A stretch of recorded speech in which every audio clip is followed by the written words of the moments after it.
Tout ce qu'il a dit jusqu'ici n'est que mensonge. Tout le monde sait que c'est un menteur. C'est dur de placer un mot avec ce clown. Pardon, cette personne. C'est le caniche de Poutine. Il reste là à jouer au golf.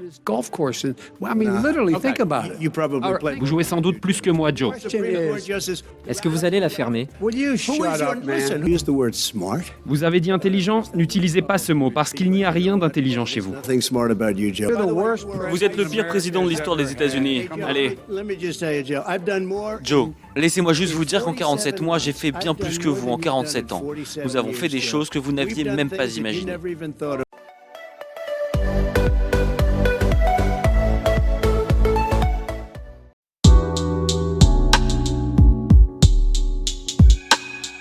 Hey les amis, j'espère que vous allez bien. Pour ma part, je vais très bien. Aux États-Unis, lors de la présidentielle, on ne vote pas directement pour le président, mais pour de grands électeurs. L'élection se joue au suffrage universel indirect. D'abord, le vote populaire. Les Américains de chaque État votent pour les grands électeurs. Ensuite, ce sont ces derniers qui élisent le président. Pour devenir donc président aux États-Unis, un candidat doit donc remporter de grands électeurs dans des États populaires comme par exemple la Floride. Ce sont eux qui désigneront officiellement le futur locataire de la Maison Blanche. Ils sont au total de 538 électeurs réunis au sein d'un collège électoral. Le nombre de grands électeurs varie en fonction de la population. La Californie par exemple, qui est l'État le plus peuplé, en compte 55. En Alaska, ils ne sont que 3. Dans chaque État sur 2, le candidat qui remporte le plus grand nombre de voix gagne tous les grands électeurs de l'État. Mais dans le Maine et dans le Nebraska, cela se joue à la proportionnelle.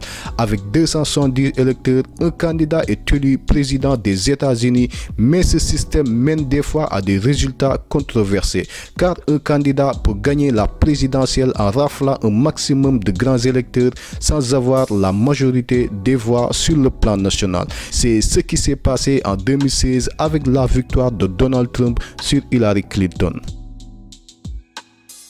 Donald Trump ou Joe Biden, quels sont les impacts sur la communauté noire et pour l'Afrique?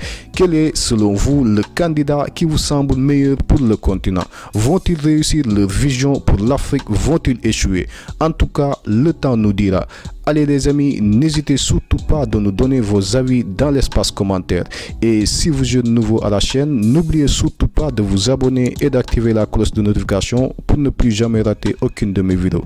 D'ici là, prenez soin de vous. Je vous dis merci et à très bientôt. Ciao.